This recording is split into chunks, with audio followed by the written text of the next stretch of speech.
ओम सहनौ भुनक्तु सह वीर्यं कर्वावहै तेजस्विनावस्- वत्- वत्- तेजस्विनावधीतमस्तु मा विद्विषावहै. ओम शांती शांती शांती. आता शनिवारच्या ह्याच्यामध्ये आपण बघितलं होतं की आत्मज्ञान प्राप्त करण्यासाठी जे एकच अक्षर किंवा एकच ईश्वराचं प्रतीक म्हणून आपल्याला उपनिषदांनी दिलेलं आहे ते आहे अक्षर ओम. आणि ओमची साधना करून किंवा आपण ओंकार ध्यान करून ओंकार हा जो शब्द दिलेला आहे किंवा हा जो एक एक अक्षर दिलेला आहे त्याच्यामध्ये अ उ आणि म अशी त्याची फोड केलेली आहे. आणि ते ब्रह्मा विष्णू महेश हे ही ईश्वराची तत्व त्याच्यातच समाविष्ट असतात. त्यामुळे तुम्हाला आत्मज्ञानाच्या मार्गावरची ओंकार ध्यान, ओंकार हे जे एक छोटस अक्षर आहे ते तुमची पहिली पायरी असं समजा. जो सोपान तुम्ही चढून जाणार आहात त्याची पहिली पायरी म्हणजे ओम आहे. आणि त्या ओमचा तुम्ही सतत ध्यान केल्यामुळे तुम्हाला आत्मज्ञानाची प्राप्ती होऊ शकते.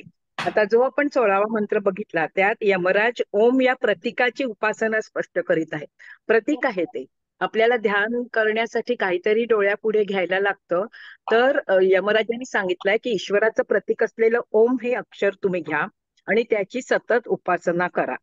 आणि या ओम ह्या अक्षराचे ओम हे अक्षर कसं आहे तर सत्य तत्वाचे प्रतीक असल्यामुळे जो त्याचे श्रद्धापूर्वक चिंतन करेल त्याला ईश्वर तत्वाची अनुभूती येऊ शकते. ओम या अक्षरावर ध्याता ज्या ज्या हेतूने ध्यान करील ते ते त्याला प्राप्त होईल. अंतिम तत्व किंवा अमृत तत्व मिळवण्याकरता जो साधना करील त्याला परमानंद प्राप्त होईल. आणि ओंकाराची ब्रह्मभावाने उपासना करणाऱ्याला खरा जीवनमुक्तीचा सोहळा भोगावयास मिळतो. श्रेयस्वरूप परब्रह्मच ओंकार रूपी ज्ञेय असून ते यथार्थ जाणले असता जीवच ब्रह्म होऊन जातो. म्हणजे ओंकार साधना ही उपनिषदामध्ये सुद्धा अतिशय महत्वाची सांगितलेली आहे. परंतु त्याच्यासाठी अनेक दिवस, अनेक महिने, अनेक वर्ष, काय अनेक जन्म सुद्धा घ्यावे लागतात.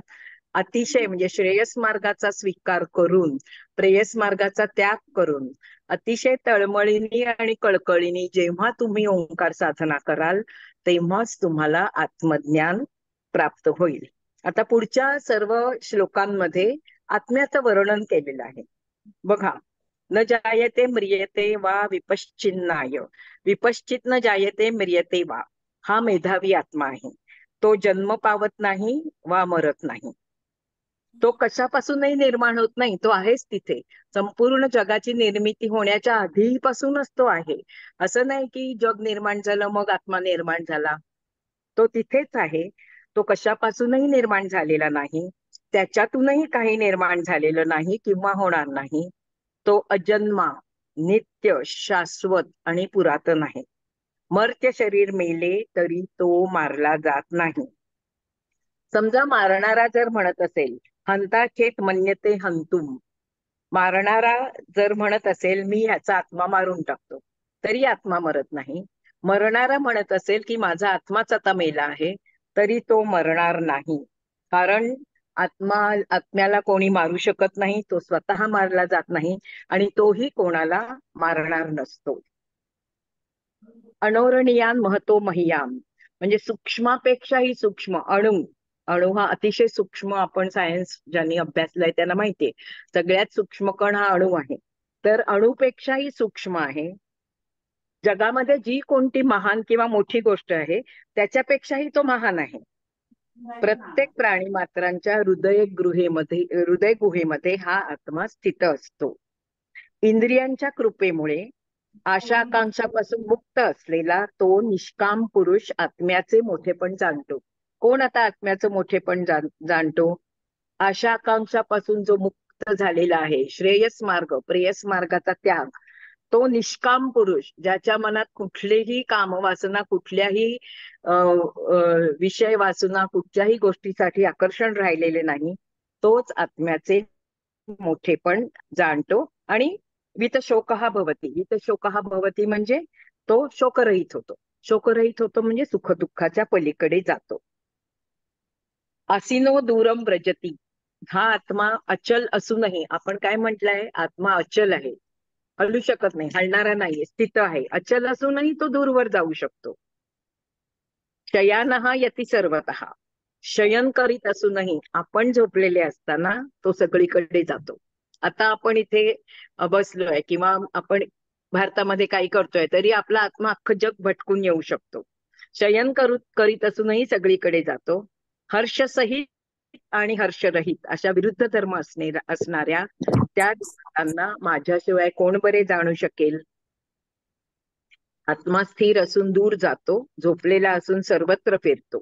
आणि हर्षयुक्त आणि हर्षरहित अशा प्रकारच्या त्या देवाला, असा तो देव आहे, तो हर्षरहित पण आहे, हर्षयुक्त पण आहे.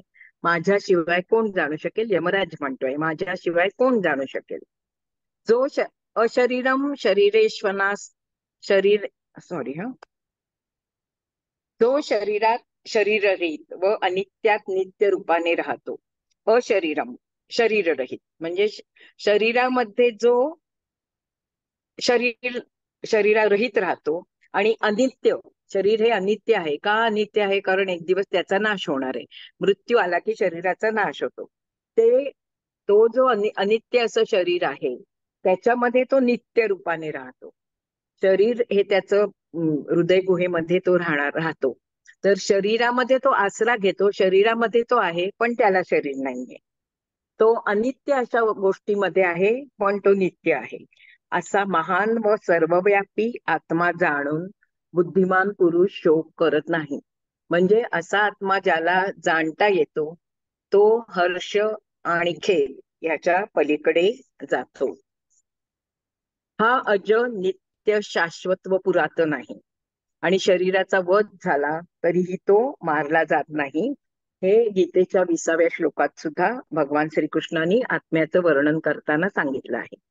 आता यमराज ही मृत्यूचीच देवता आहे, त्यामुळे यमराजांनी स्वतः ही प्रत्यक्ष अनुभूती घेतलेली आहे.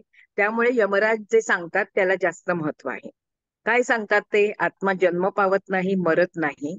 नाशवंत अनित्य वस्तूंमध्ये ज्या नाशवंत आणि अनित्य वस्तू असतात त्याच्यामध्ये अनेक विकार असतात. जन्म, वृद्धी, व्याधी, क्षय, मृत्यू अशा सगळ्या त्या वस्तू असतात. पण आत्मा मात्र त्या सगळ्याच्या पलीकडे आहे. तो देहाप्रमाणे जन्म घेत नाही, मृत्यू पावत नाही. आता त्यांनी इथे कुंभाराच्या घटाची उपमा दिली आहे. कुंभार जेव्हा घट निर्माण करतो, आतमध्ये त्याच्या घट निर्माण झाला की जे अवकाश तत्व असतं ते त्या घटात पण प्रवेश करतं. पण ते आहेच तिथे, आणि ते काही त्यांनी कुंभारांनी उत्पन्न केलेलं नाहीये, ते आहेच, ते तिथे प्रवेश करतं. घट फुटला की ते अवकाश तत्व परत अवकाशात विलीन होऊन जातं.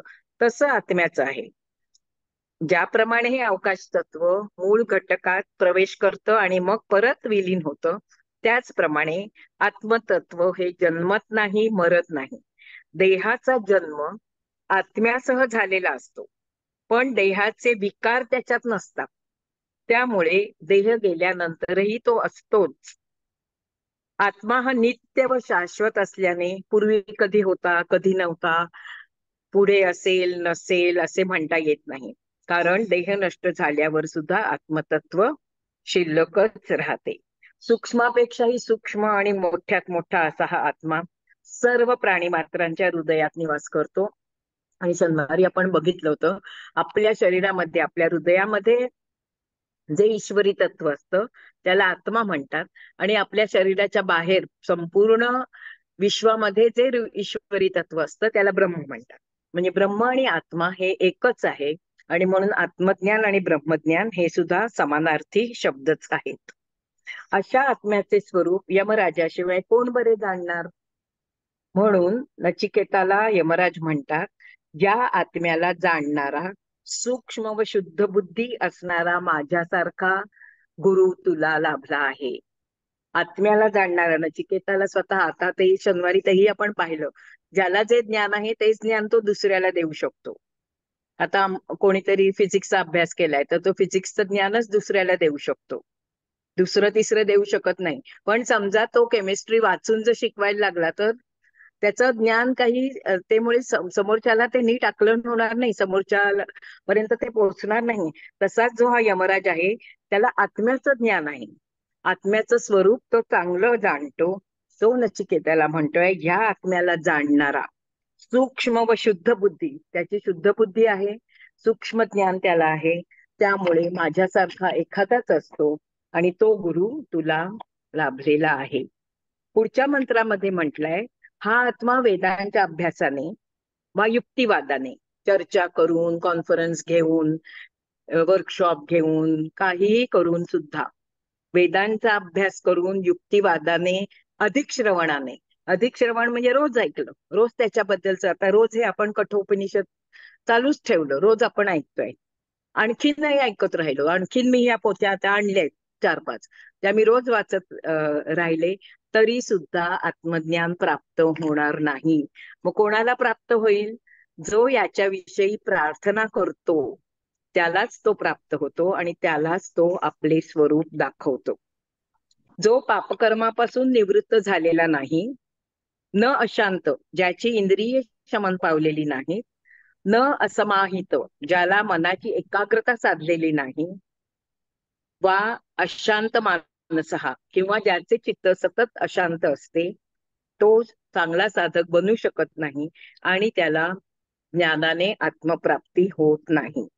म्हणजे सगळं पाहिजे, श्रेयस मार्गाचा अवलंब पाहिजे, नंतर आपल्या मनामध्ये श्रद्धा जागृत झालेली असली पाहिजे, नंतर आपलं मन शुद्ध पाहिजे, तळमळ पाहिजे, खूप परिश्रम करायला पाहिजे, उपासना करायला पाहिजे आणि सगळ्या विषयांचा त्याग करायला पाहिजे, तरच आपल्याला आत्मज्ञान होण्याची शक्यता असते, आत्मज्ञान होऊ शकतं. आता इथे असं म्हटलेलं आहे की ज्या आत्म्याला पाहायचे आहे, आपल्याला आता आत्मज्ञान हवंय कारण आपल्याला आत्म्याला पाहायचं आहे, म्हणून ज्या आत्म्याला पाहायचे आहे त्याच्या प्रती अनन्य भक्ती, अतिशय मनापासून भक्ती असली पाहिजे, अनन्य प्रेम निर्माण झालं पाहिजे, तरच त्याचे दर्शन होईल. आत्मा हा नित्य प्राप्त आहे. नित्य प्राप्त म्हणजे काय? तो आहेच तिथे. आता तुम्ही म्हटलं जाऊ दे, आता नको, आपण नंतर करूया, आता मला हे करायचंय, ते करायचंय, माझा संसार आहे, हे आहे. मग तशी भीती नाहीये तुम्हाला की आता मी आता नाही केलं तर तो जाईल का, मला होणार नाही का आत्मज्ञान? नाही, नित्य प्राप्त आहे. केव्हाही तुम्ही त्याची उपासना करायला घ्या, या जन्मी नाही, पुढच्या जन्मी, त्याच्या पुढच्या जन्मी, नित्य प्राप्त, नेहमीच तो तुम्हाला प्राप्त होणार आहे आणि आपले स्वस्वरूप तेच आहे. आता कुठे असतो हा आत्मा? का तो नेहमीच प्राप्त होणार आहे? कारण तो आपल्याच हृदयात असतो. आपल्याच हृदयात असल्या, अगदी आपल्या अत्यंत जवळ, आपल्या प्रिय मुलं, नवरा, सगळे ह्यांच्यापेक्षाही तो जवळ आहे, आपल्या आपल्या स्वतःच्या हृदयामध्येच तो स्थित आहे. त्यामुळे तो नित्य प्राप्य आपल्याला आहे. आपले स्वस्वरूपच ते असल्यामुळे तो कुठेही जाणार नाहीये, कुठेही दूर नाहीये आणि आपल्या अंतर्बाह्य तोच व्यापून आहे. अशा आत्म्याची जो सर्व भावे प्रार्थना करतो त्यालाच आत्मज्ञान प्राप्त होते. म्हणजे आता आत्मज्ञान घेण्यासाठी आपल्याला काय मार्ग आहे ते आता यमराज इथे सांगत आहेत. तुम्ही घाबरू नका, तो कुठेही जाणार नाहीये, तो तिथेच आहे. फक्त तुमची तयारी झाली आणि तुम्ही योग्य साधक झालात की मग तुम्हाला ते आत्मज्ञान होईल. आता पुढच्या ह्याच्यामध्ये शरीरासंबंधी, शरीराला रथाची उपमा दिलेली आहे आणि त्या रथावरती, रथाचा मालक कोण आहे? रथाचा आत्मा मालक आहे, बुद्धी आहे ती सारथी आहे आणि मनाला लगाम आहे. त्या रथाचा लगाम कोण आहे? मन आहे. आत्मानम रथिनम विद्धी, आत्म्याला रथाचा स्वामी समज. यमराज सांगतोय त्याला, आत्म्याला रथाचा स्वामी, शरीररूपी रथ म्हटलेलं आहे, शरीराला रथाची उपमा दिलेली आहे. आत्म्याला रथाचा स्वामी समज, शरीरम रथम एव तू, आणि देहाला रथ समज. बुद्धिम तू सारथिम विद्धी, बुद्धीला रथाचा सारथी समज आणि मनहाच्या प्रग्रहम एव विद्धी, आणि मनाला लगाम समज. म्हणजे आत्मा किंवा जीवात्मा हा रथी, भ्रमणबुद्धी हाच सारथी व मन हाच लगाम आहे. हे नचिकेता, अशी तू कल्पना कर. इंद्रियांना, विवेकी पुरुष हा इंद्रियाणी हयान आहो. इंद्रियांना किंवा सहज प्रवृत्ती जे आपली असते ना, आपण जे काय करावंसं वाटतं करतो सर्व इंद्रियांच्या द्वारे, ती इंद्रिय अश्व आहे. गोचरान विषयेषु गोचरान विषयान, आणि त्यांच्या मार्गांना, म्हणजे इंद्रियांचा वापर करून आपण जे जे करतो त्या मार्गांना विषय वस्तू म्हटलेले आहे. त्यांना विषय वस्तू समज. आत्मा इंद्रिय मनयुक्तम, शरीर मन यांनी युक्त अशा जीवाला भोक्ता असे म्हणतात. आता बघा, इंद्रियांना घोडे म्हटलेले आहे, त्यांच्या मार्गाने विषय वस्तू समजतात, आणि शरीर इंद्रिय मन यांनी युक्त असा तो आत्मा आहे. शरीर आहेत, इंद्रिय आणि मन आहे, यांनी युक्त अशा या आत्म्याला बुद्धिमान लोक भोक्ता म्हणतात. तर या रूपकामध्ये काय आहे बघा, आत्मा रथाचा मालक, शुद्ध आत्मानात्म विवेक, बुद्धी रथाचा सारथी. मानवाचा देह हा रथ असून देहाच्या हालचाली ज्या लगामाच्या साह्याने मार्गस्थ होतात तो लगाम म्हणजे मन आहे. घोडे रथ वाहून नेतात, त्याप्रमाणे आपली 10 इंद्रिये रथाचे घोडे आहेत. शब्द स्पर्श वगैरे सगळे हे जे 5 विषय पंचेंद्रिय असतात, ह्याच या हा देहरूप रथाचा रस्ता आहे. आत्मा इंद्रिये व मन यांचा एकत्रित समुच्चय म्हणजे जीवात्मा. यास ज्ञाते लोक भोक्ता असे म्हणतात. रथीप्रमाणे असलेला जीव सर्वांना आत्माच वाटतो. वास्तविक आत्मा हा केवळ साक्षी असून तो अकर्ता व अभोक्ता असतो. आत्मा हा फक्त साक्षी आहे. रथीप्रमाणे असलेला जीव सर्वांना आत्मा वाटतो, परंतु तो केवळ साक्षी आहे आणि अकर्ता आहे आणि अभोक्ता आहे. या रथाचा मालक जो आत्मा आहे त्याच्याच अस्तित्वामुळे या रथाची हालचाल होत असते. असा हा आत्मा अनादि अनंत आहे व जीवतर जन्ममरण व्याधी अशा अवस्थांनी जीव आपला जो आहे तो जन्म मरण आहे, त्याला व्याधी आहेत, त्यांनी तो सगळ्या अवस्थांनी व्यग्र झालेला आहे. हा रथ हाकणाऱ्या 10 घोड्यांचे जे वर्णन आहे, ती इंद्रिये म्हणजे 5 ज्ञानेंद्रिय आणि 5 कर्मेंद्रिय, असे हे इंद्रिय रूपी घोडे विषय वस्तुरूपी रस्त्यावरून धावतच असतात. जर हा रथ श्रेय मार्गावर धावला तर जीवनाचा विकास होऊन आपण कृतार्थ होतो. प्रेय मार्गाचा अवलंब करून जर हा रथ धावायला लागला, श्रेय मार्ग सोडला आणि प्रेय मार्गावरून रथ जर धावायला लागला, तर हा रथ आडमार्गाला किंवा खचकळग्यात पडतो आणि जीवनाचा नाश करून घेत असतो. त्याला आत्मज्ञान होणार नाही. पहिल्या सुरुवातीला सांगितलं आहे श्रेयस मार्ग कोणता आणि प्रेयस कोणता. श्रेयस मार्ग जर आपण अवलंबा तरच आपल्याला आत्मज्ञान मिळण्याची शक्यता आहे. आता पुढच्या मंत्रात सांगितलेलं आहे, जो म्हणजे बुद्धी सारथी, बुद्धीला आपण सारथी म्हटलेलं आहे, आपण म्हणजे यमराजांनी उपनिषदात. बुद्धी सारथी सतत अविवेकी व असमाहित चित्ताचा असतो, त्याच्या स्वाधीन इंद्रिये कधीही राहत नाही. म्हणजे ज्याचा सारथी, ज्या शरीर रूपाचा सारथी सतत अविवेकी निर्णय घेत असतो, बुद्धी आपली सतत अविवेकी निर्णय घेत असते आणि सतत अस्थिर चित्ताची जर राहिली तर त्याच्या स्वाधीन इंद्रिय राहत नाही. इंद्रिय त्याला झुडकारून कधीच मन वेगळंच काहीतरी करत बसतं. लगाम त्याच्या बुद्धीच्या हातात नाही. सुटलं मन, त्याला पाहिजे ते करत सुटतं. आणि ज्याप्रमाणे सारथ्याच्या हातामध्ये दुष्ट घोडे स्वाधीन राहत नाहीत, त्याप्रमाणेच बुद्धी अविवेकी, बुद्धीनी जरा तरी इकडे तिकडे भ्रमित झाली बुद्धी, तर मन हा जो लगाम आहे तो लगाम तिच्या हातून सुटून जातो आणि मग उधळलेल्या घोड्यांप्रमाणे आपली सगळी तो आपल्या जीवन रथ पण इकडे तिकडे उधळू लागतो. आणि मग असं झाल्यानंतर श्रेयस मार्ग तर कुठल्या कुठे राहून जातो, प्रेयस मार्गावरून तो रथ भरधाव जाऊ लागतो आणि आपले सुनियंत्रित मनामुळे जे आपण यथार्थ विचार करू शकतो तो लगामच बुद्धीच्या हातून सुटून गेल्यामुळे प्रेयस मार्गावर जाऊन वरती म्हटल्याप्रमाणे खाचखळग्यात तो रथ पडतो आणि आत्मज्ञान होणार नाही. जो बुद्धिमान आणि नेहमी शुद्ध अंतःकरणाचा आणि संयमित मनाचा असतो तो त्या पदापर्यंत जातो की जिथून त्याला पुन्हा जन्म मिळणार नाही. आता याच्या पुढच्या श्लोकामध्ये त्यांनी सांगितलंय, परंतु ज्याची बुद्धी स्थिर असते, ज्याची बुद्धी शाबूत असते, त्याच्या हातामध्ये मनाचा लगाम व्यवस्थित राहतो आणि त्यामुळे असा बुद्धिमान माणूस नेहमी असा बुद्धिमान आणि शुद्ध अंतःकरणाचा आणि संयमित मनाचा माणूस अशा पदाला पोचतो की तेथून त्याला पुनर्जन्म घ्यावा लागत नाही. म्हणून या मंत्रामध्ये असं म्हटलंय, इंद्रिये जिंकणारा विवेकी पुरुष आत्मलाभ करून घेण्यास प्राप्त होतो. इंद्रियांवर विजय तुम्ही मिळवला पाहिजे. इंद्रियांवर जर विजय मिळवला, मनाला काबूत ठेवलं, मन रूपी लगाम जर बुद्धीने व्यवस्थित हातात ठेवला आणि व्यवस्थित त्यांना मार्ग दाखवला, श्रेयस मार्गावरून आपला रथ नेला, तर जो विवेकी पुरुष असतो तो हे सगळं करतो. आणि त्यामुळे विवेकी पुरुष आत्मलाभ करून घेण्यास पात्र होतो. ज्याची बुद्धी स्थिर, शुद्ध, निष्काम झालेली असते, तो श्रेयस मार्ग कोणता हे जाणतो आणि प्रेयस मार्गाला धुडकावतो. सुनियंत्रित मनाने आपल्या आवेगांना आवर घालून देवत्वाकडे नेणाऱ्या मार्गावर तो सुस्थिर करतो.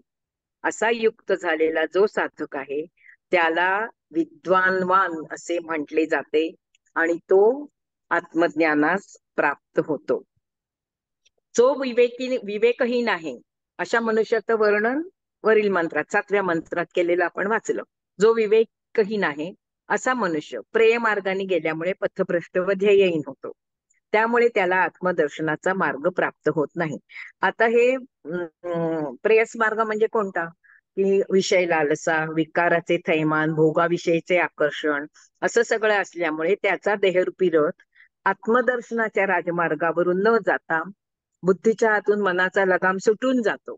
आपण मनामध्ये पुष्कळदा गोष्ट असतं आपल्या की आपण हे नको करायला, तरी मनाचा लगाम सुटला की आपण ते करून बसतो.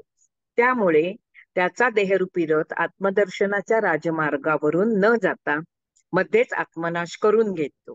आणि ज्या सारथीच्या हातात आत्मकल्याणाचा लगाम नसतो तो पुन्हा जन्ममरणाच्या चक्रात सापडतो. त्यामुळे श्रेय व प्रेय, नित्य व अनित्य, सत्य व असत्य यातील श्रेयस्कर मार्ग निवडून आपली इंद्रिये आपल्या स्वाधीन ठेवावीत. आणि जो योग्य साधक असतो तो हे सगळं करतो.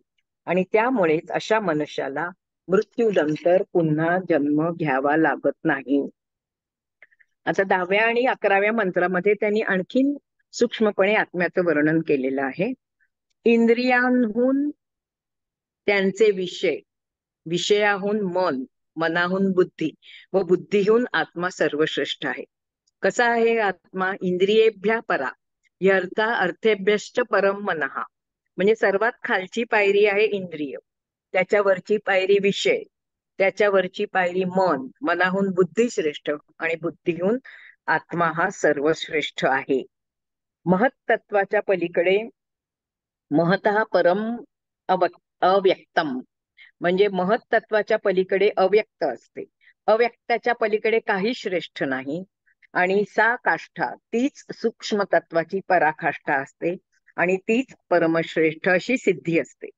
हे पुढच्या 11व्या ह्याच्यात म्हटलेलं आहे. ह्याचा अर्थ महत तत्वापेक्षा मूळ प्रकृती श्रेष्ठ असते. अव्यक्त मूळ प्रकृती श्रेष्ठ असते. अव्यक्तापेक्षाही पुरुष श्रेष्ठ, पुरुषाच्या पलीकडे काही श्रेष्ठ नाही. आणि तीच सूक्ष्म तत्वाची पराकाष्ठा, तीच श्रेष्ठ गती असते. आता ह्याच्यामध्ये बघा 10व्या मंत्रामध्ये 10व्या मंत्रामध्ये जे म्हटलंय तेच ह्याच्यामध्ये पारित झालेलं आहे. स्थूल बाह्य पदार्थांच्या मानाने तो पदार्थ जाणणारी इंद्रिये पलीकडची असतात. इंद्रियांच्या पलीकडे मन असतं, मनाच्याही पलीकडे बुद्धी असते आणि जो बुद्धीच्याही पलीकडे असतो तो आत्मा असतो. ज्या परमपुरुषाला प्राप्त केल्यामुळे जन्ममरण प्राप्त होत नाही व जेथे गेल्यानंतर पुन्हा परत फिरणे नाही, अशी ही श्रेष्ठ गती आहे. यम प्राप्यम न निवर्तन्ते तद्दाम परमम मम. वरील 2 मंत्रात ह्या परमपुरुषाला प्राप्त करण्याचे सोपान विशद करून सांगितले आहे. तो मार्ग सांगितला आहे, तो जिना कुठचा आहे ते सांगितले आहे.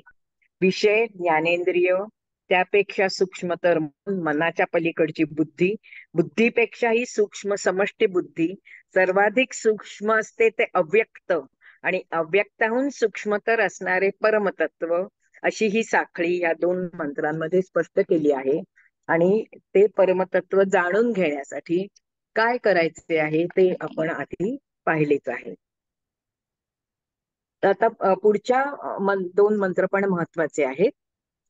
त्याच्यामध्ये असं म्हटलं आहे, विवेक पुरुषाने वाक मनात लय करावा, मनाचा आपल्या प्रकाशरूप बुद्धीत लय करावा.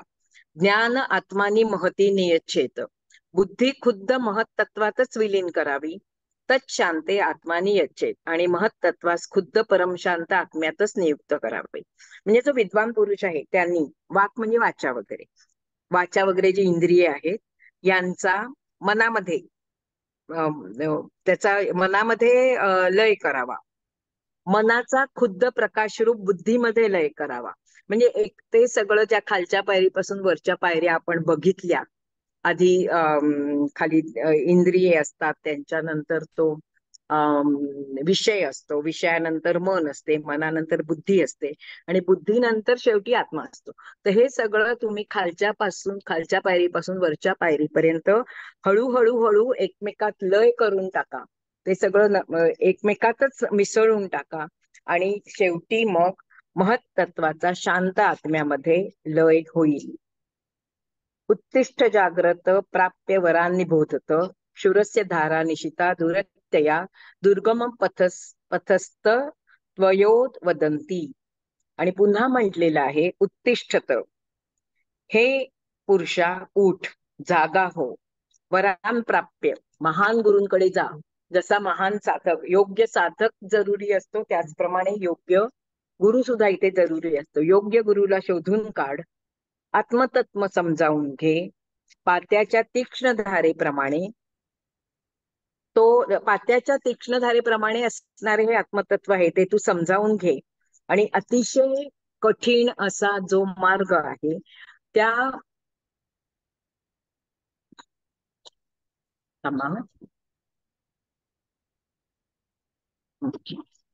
अतिशय कठीण असा, ओलांडण्यास कठीण आणि चढण्यास अवघड असा जो मार्ग आहे, त्या मार्गावरून जा आणि आत्मज्ञानाची प्राप्ती करून घे. आता पुढे पण आत्माच यम आणि नचिकेताचा संवाद महात्म्य असं शेवटचं याचा भावार्थ मी सुरुवातीला पण सांगितला होता. अहो लोक हो, उठा जागे व्हा, श्रेष्ठ पुरुषाजवळ जाऊन ज्ञान प्राप्त करा. ज्याप्रमाणे सुरीची धार तीक्ष्ण असते तसाच हा मार्ग आहे, त्यावरून चालण्यास कठीण असते तसाच हा मार्ग आहे. त्याचप्रमाणे तत्वज्ञानी आत्मज्ञानाचा मार्ग अतिशय कठीण आहे, परंतु तुम्ही साधना आणि उपासना केली, योग्य गुरु तुम्हाला लाभला, आणि तुम्ही स्वतःला योग्य साधक करू शकलात, तर ते कठीण असले तरी अप्राप्य नाही. तर आता नचिकेताद्वारा प्राप्त झालेले आणि यमदेवानी सांगितलेले हे सनातन विज्ञान सांगितल्याने आणि ऐकल्याने विद्वान साधक ब्रह्मलोकात गौरवला जातो. म्हणजे आता इथे काय म्हटलेलं आहे, हे जे नचिकेताच्या द्वारे आपल्याला प्राप्त झालेले आहे. कारण नचिकेत यमाकडे गेला, यमाकडे त्यांनी हट्ट केला की मला आत्मज्ञान द्या म्हणून. यमदेवानी त्याला ज्ञान सांगितलं, आणि हे सनातन विज्ञान आहे ते त्यांनी त्याला सांगितलं. ते आपण उक्तवा श्रुत्वाच, ते आपण ऐकलं. मेघावी ब्रह्मलोके मह्यते, तर असा विद्वान साधक ब्रह्मलोकात नेहमीच गौरवला जातो. यमदेवानी सांगितलेले हे नचिकेताचे कथानक ऐकल्यावर आणि ते पुन्हा सांगितल्यावर बुद्धिमान जो साधक आहे त्याचा सर्वत्र बोलबाला होतो आणि तो गौरवला जातो. जो पुरुष या परमगुह्य ग्रंथाचे ब्रह्मसमुदायात विद्वानांमध्ये, जी व्यक्ती ह्या परम आणि गुह्य अशा ग्रंथाचे ब्रह्मसमुदायात किंवा पितरांच्या श्राद्धकाली भक्तिपूर्वक प्रवचन करतो, म्हणजे विद्वानांच्या सभेमध्ये जो पुरुष ह्या ग्रंथाचे प्रवचन करतो, सांगतो, किंवा जेव्हा पितरांचं श्राद्ध कर्म असेल त्या श्राद्ध कर्माच्या वेळेस सुद्धा जर तुम्ही भक्तिपूर्वक ह्याचं प्रवचन केलं, ह्याचं वाचन केलं, तर तो अमृत तत्व प्राप्त करतो किंवा त्याला आत्मज्ञानाचा मार्ग मोकळा होतो.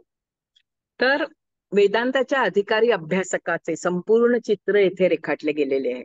नचिकेतासारखा महान शिष्य यमदेवासारखा ब्रह्मत्वास पोचलेल्या महान गुरुकडे येतो आणि संवाद रूपाने आत्मतत्वाचे स्वरूप समजून घेतो, अशी फलश्रुती ग्रंथाच्या शेवटी सांगितलेली आहे. म्हणून काही टीकाकार असं म्हणतात की अशी फलश्रुती झाली की कठोपनिषदाचा शेवटच झाला आहे, म्हणजे इथेच कठोपनिषद संपलं की काय, असं काही जणांना वाटतं. पण हे त्यांचे म्हणणे यथार्थ नाही.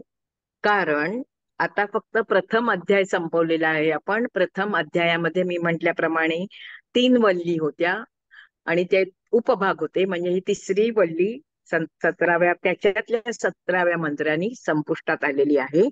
इथे सगळीकडे आत्म्याचं वर्णन केलेलं आहे आणि तो आत्मज्ञान किंवा तो प्राप्त करण्यासाठी, त्याला ओळखण्यासाठी किंवा आत्मज्ञान घेण्यासाठी काय करावं, कशी उपासना करावी, श्रेयस प्रेयस मार्ग म्हणजे काय, आणि तुम्ही विषयांचा त्याग केल्याशिवाय तुम्हाला आत्मज्ञान प्राप्त होणार नाही, कठोर परिश्रम कसे करायला पाहिजेत तरच तुम्हाला ते आत्मज्ञान प्राप्त होईल, याचा उल्लेख इथे केलेला आहे या आतापर्यंत. कारण आत्मतत्वाचे स्वरूप, योगाचा अर्थ, आत्मतत्वाचे आता हे स्वरूप काय आहे, आपण आत्म्याचं स्वरूप बघितलेलं आहे, परंतु त्याचं आणखीन स्वरूप काय आहे, योगाचा अर्थ काय इत्यादी काही महत्वाच्या मुद्द्यांचा केवळ उल्लेखच झालेला आहे पहिल्या अध्यायात, आणि त्याचे सविस्तर वर्णन दुसऱ्या अध्यायात येईल. ही दोन्ही वर्णने एकमेकास पूरक अशीच आहेत. प्रथम अध्यायातील तृतीय वल्ली येथे समाप्त होत आहे. काय काय आपण बघितलेलं आहे ते उजळणी करा. आत्म्याचं स्वरूप, आत्मा कसा आहे, हे या अध्यायामध्ये तृतीय वल्लीमध्ये सांगितलेलं आहे. आत्मज्ञान प्राप्त होण्याचा मार्ग कसा आहे, योग्य साधक कसा, योग्य साधक बनण्यासाठी तुम्ही काय करायला पाहिजे, योग्य गुरु कोणता, ज्याला आत्मतत्वाचं ज्ञान आहे तो योग्य गुरु होय. योग्य साधक आणि योग्य गुरु यांची भेट झाल्याने कशी ज्ञानप्राप्ती होते तेही इथे सांगितलेलं आहे. आणि त्या साधकाला असं नाहीये की तो मोठाच, आता हा तर लहान बालक आहे 7-8 वर्षाचं, कुठे यमराज आणि कुठे 7-8 वर्षाचा किशोरवयीन मुलगा, तरी सुद्धा तो कसा योग्य साधक झाला, सर्वस्वाचा त्याला कितीतरी प्रलोभन दाखवली, हे कर ते कर, हे देतो ते देतो, पण हा प्रश्न विचारू नको, परंतु तो दृढनिश्चयी बालक, विवेक धारण केलेला बालक, ज्याच्या मनात श्रद्धा जागली आहे तो बालक दुसऱ्या सगळ्या प्रलोभनांना तो बाजूला सारतो आणि आपल्या ध्येयाप्रती वाटचाल करत राहतो आणि यमराजाच्या मागे लागून तो स्वतःला योग्य साधक असं सिद्ध करतो, आणि म्हणून यमराज प्रसन्न होऊन त्याला आत्मतत्व किंवा आत्म्याचं स्वरूप समजावून सांगतात. म्हणजे पहिला जो आपला प्रश्न होता की मनुष्य मरण पावला तरी सुद्धा जे नष्ट होत नाही असे प्रत्येक मनुष्याच्या हृदयात आहे, ते काय आहे ते तू मला सांग, तर तो हा आत्मा आहे, हे यमराजानी त्या आत्म्याचं विस्तृत वर्णन करून नचिकेताला सांगितलेलं आहे. नमस्कार. पुढे आपण आता दुसरा अध्याय उद्यापासून बघूया.